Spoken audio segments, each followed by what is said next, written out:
Olá, sejam todos muito bem-vindos a mais uma explanação do Evangelho segundo o Espiritismo no canal do YouTube do Centro Espírita Luz e Caridade de Ivaiporã.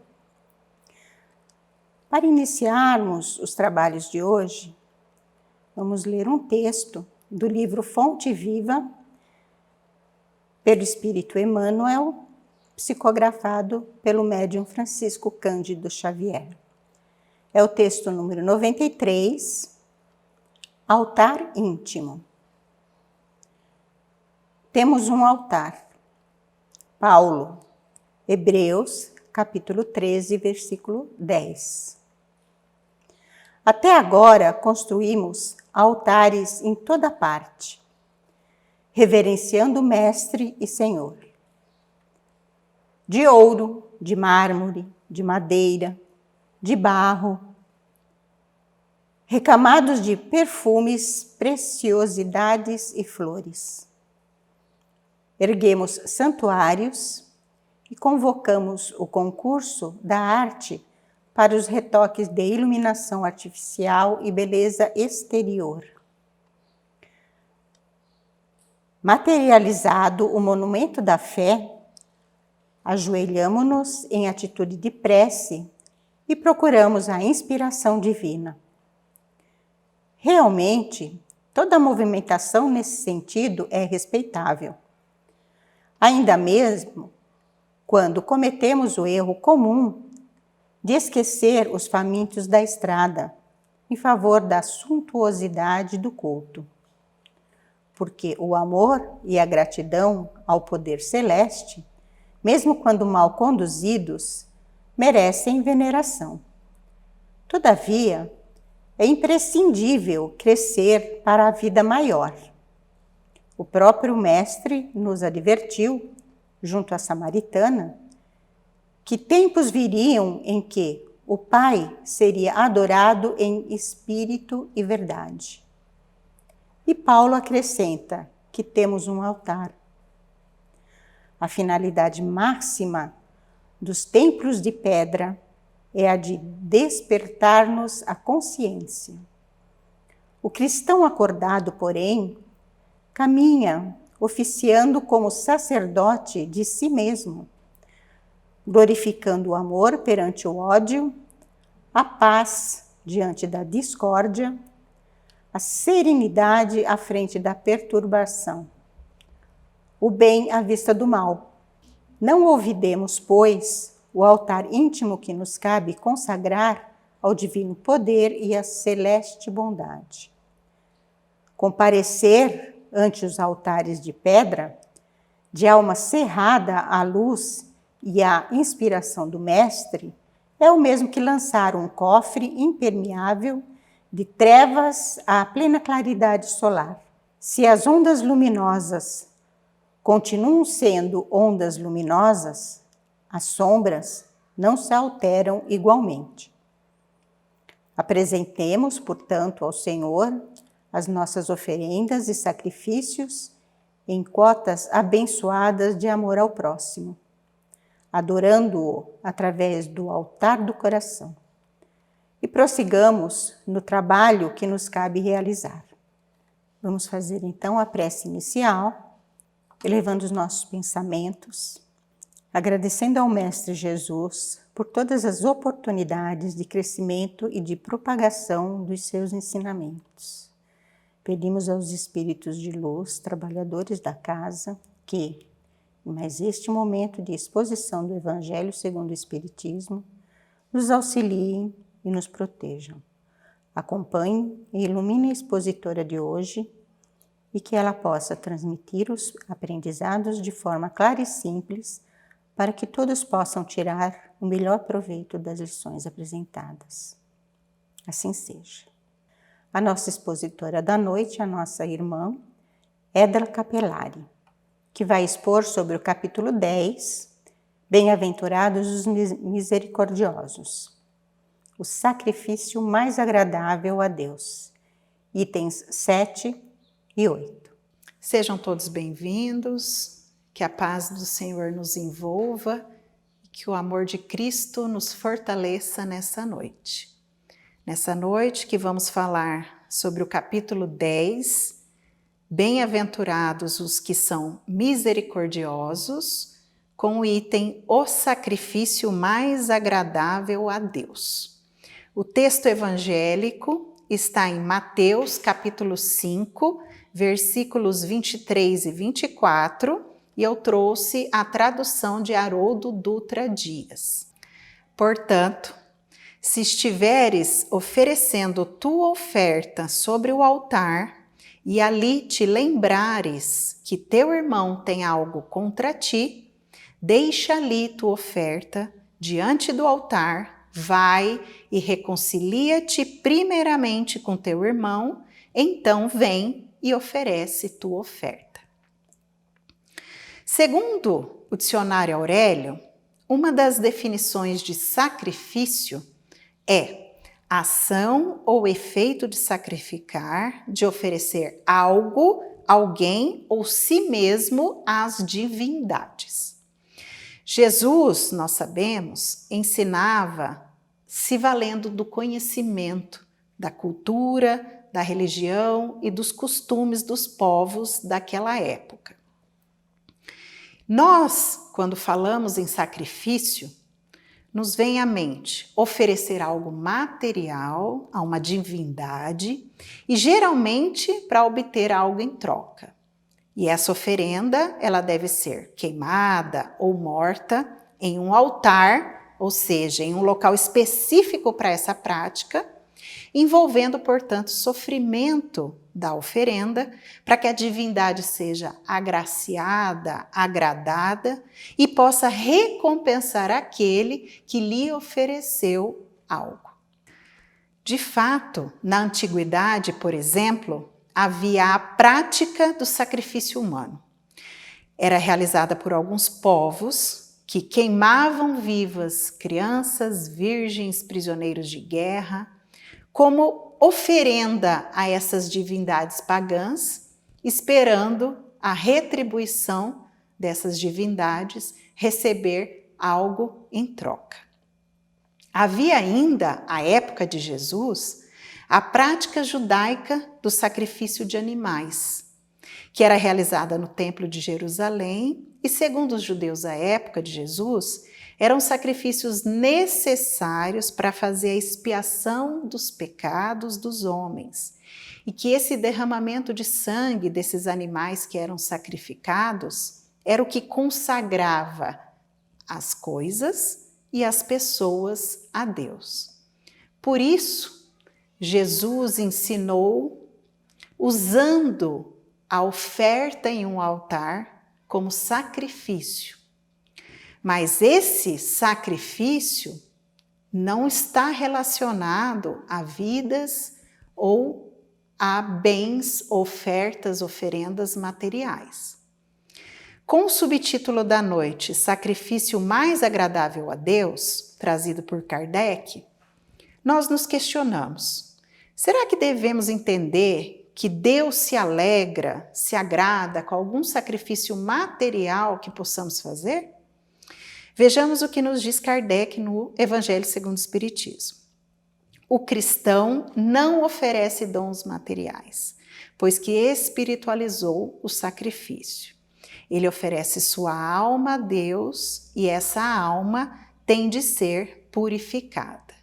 De fato, se existe algum sacrifício agradável a Deus, com certeza não é o sacrifício material, mas sim um sacrifício espiritual.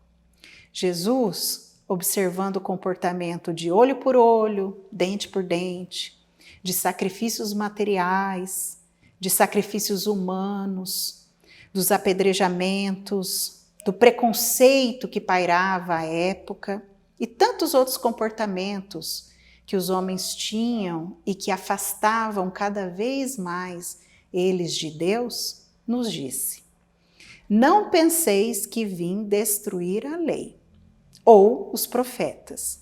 Não vim destruir, mas cumprir.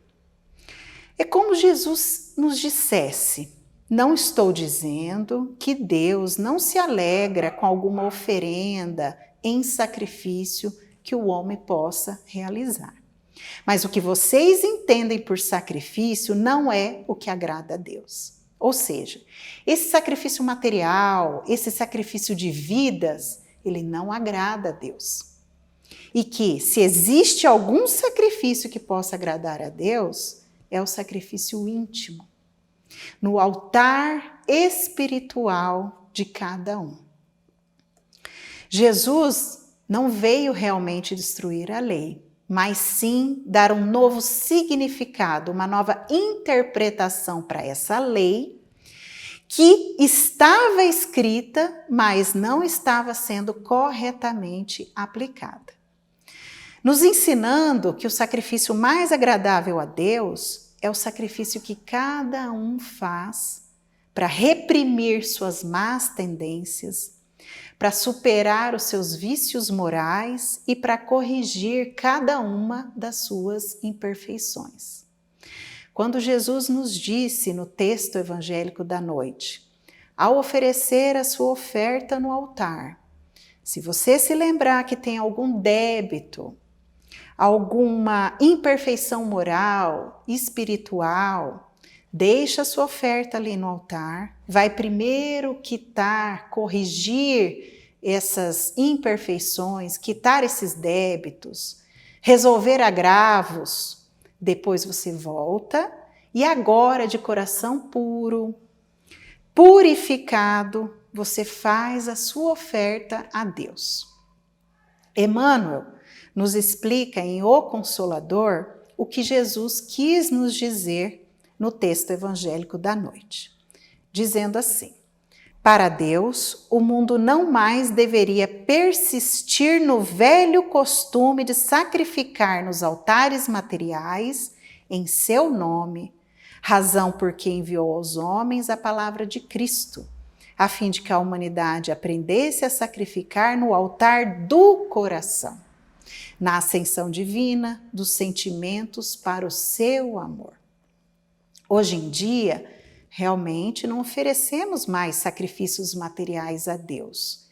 E sim, devemos oferecer a Deus a nossa prece sincera, de coração puro, os nossos sentimentos burilados, que sufocaram os sentimentos de egoísmo, de vaidade, de orgulho, de rancor.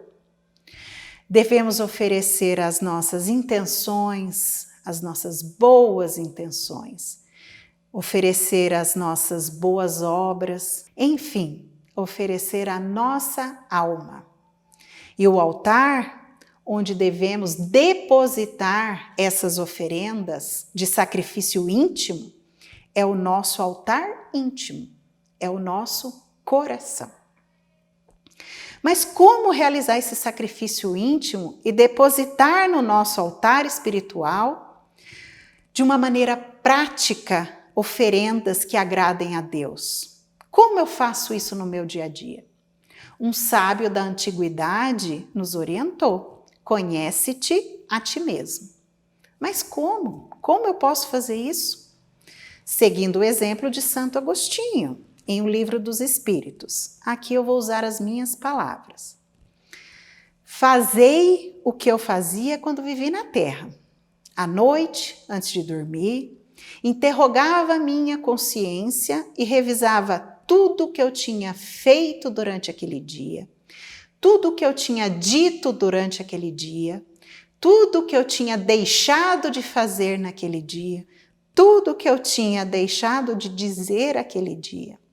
E perguntava para mim mesmo: será que hoje eu deixei de fazer o bem?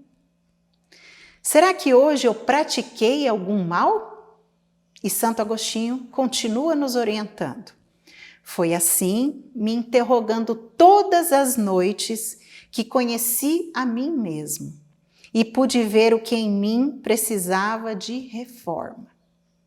Conhecendo em nós, no nosso íntimo, onde precisamos executar a nossa reforma íntima, sigamos a partir daí os ensinos de Emmanuel em Fonte Viva. Aqui também usarei as minhas palavras. Busquemos o Senhor, oferecendo aos outros o melhor de nós mesmos. Sigamos Jesus, auxiliando sem distinção. Não nos ocupemos com conflitos ou com questionamentos sem proveitos. Cristão sem espírito de sacrifício é lâmpada morta no santuário do Evangelho. Dá do que possas e tenhas, do que sejas e representes. Todas as virtudes conquistadas têm sua fonte no ato de dar. Beneficência, doação de recursos próprios. Paciência, doação de tranquilidade interior. Tolerância, doação de entendimento. Sacrifício, doação de si mesmo. Toda dádiva colocada em circulação volta infalivelmente ao doador, suplementada de valores sempre maiores. Então, o sacrifício mais agradável a Deus é sim o de matar, o de queimar, mas não vidas, animais ou de seres humanos, não sacrifícios materiais, e sim matar e queimar o homem velho, vicioso e imperfeito que habita em cada um de nós. Esse homem cheio de vaidade, de orgulho, de rancor, de inveja, de ciúmes, de egoísmo, esse homem que precisa se renovar e ser substituído por aquele homem de bem, que tem as virtudes ensinadas por Jesus no Sermão do Monte. Esse homem novo, que é humilde, resiliente, brando, pacífico, justo, misericordioso, puro de coração, pacificador e, acima de tudo, um homem que ama a Deus de todo o seu coração, com todo o seu entendimento, com todas as suas forças e, principalmente, ama o próximo como a si mesmo. Agradeço a todos e até a próxima. Encerrando então o nosso trabalho de hoje, agradecemos a irmã Edla pelas lições e, elevando os nossos pensamentos, vamos mais uma vez agradecer ao Mestre Jesus e aos amigos espirituais, trabalhadores da nossa casa, pela oportunidade de aprendizado e crescimento espiritual, pedindo que nos concedam a bênção de podermos continuar com esse trabalho. Pedimos também que nos abençoe e protejam a todos. Que assim seja.